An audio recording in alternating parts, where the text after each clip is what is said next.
Irish are an ethnic group native to Ireland.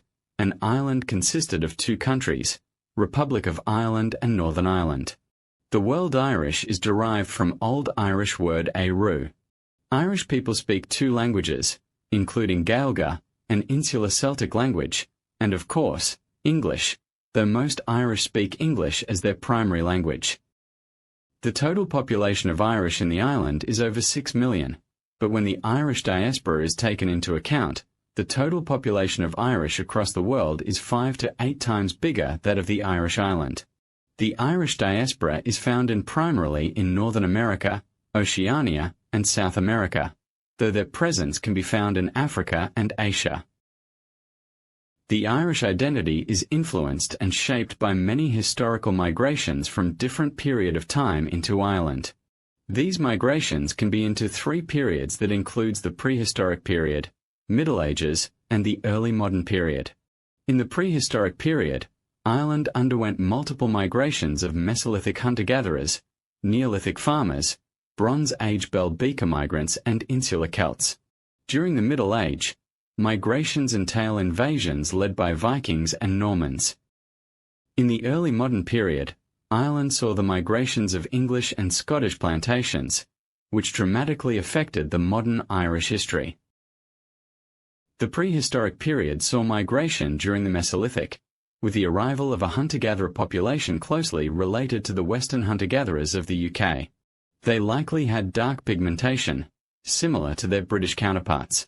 The second migration occurred during the Neolithic, when farmers from mainland Europe brought farming and genes for lighter skin to the island. In the Bronze Age, these populations were replaced by steppe migrants descended from the Bell-beaker culture, who brought genes for lighter pigmentation. During the Iron Age, there was an influx of Celtic people into Ireland, a continuation of the Bell-beaker culture. In the early phase of High Middle Ages, Northern Europe witnessed the expansion of Vikings. Ireland was no stranger to it.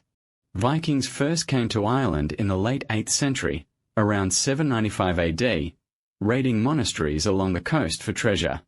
Over time, they began to settle, especially in the 9th century, building fortified camps called longforts. Vikings intermarried with the Irish, adopting their culture and language. This created the Hiberno-Norse communities. Vikings didn't conquer all of Ireland and mainly settled in coastal cities such as Dublin, Wexford, Waterford, Limerick, and Cork. Their rule in these areas lasted for about 200 to 250 years, until the 11th century, when Irish kings gradually regained control of Ireland. After the Vikings, the Normans invaded Ireland in 1169, when Norman mercenaries from Wales, invited by an Irish king, landed in Leinster. In 1171, King Henry II of England arrived to assert control over the Normans and claim lordship over Ireland. The Normans mainly ruled the east and southeast, including Dublin, Wexford, Waterford, Meath, and Leinster, though some expanded into the south and west. The Normans ruled parts of Ireland for several centuries, though their power was strongest from the late 12th to the 14th century. Over time, many Normans mixed with the Irish, adopting Irish language, customs, and laws. Some became known as being more Irish than the Irish themselves. While English control later weakened outside the main towns, the Norman influence remained strong in Irish society, place names, and families. In the 16th century, Ireland came under the control of the Tudor dynasty. To strengthen their rule, the English introduced plantation, settling their people in Ireland. The most notable of these was the Ulster plantation, which involved the settlement of Protestant settlers, mostly English and Scots, in the northern part of Ireland. Large areas of land were confiscated from the native Irish and distributed to the settlers. Even after the plantations, English, Scottish, and other European settlers continued to come to Ireland for various reasons, including seeking economic opportunities or escaping religious persecution. If we look into the genetics of Irish people, it tells a fascinating story. Modern Irish populations derive the majority of their ancestry from the migrants of the Bell-beaker culture. The genetic influence of the Vikings on modern Irish people is minor, as studies indicate that their contribution is detectable, barely in double digits.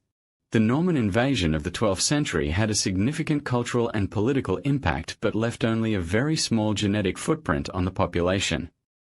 One of the most striking regional differences in Irish ancestry relates to the Ulster Scots, as Northern Irish populations, particularly in Ulster, carry a substantial proportion of ancestry from Scottish settlers, while Southern Irish barely have it.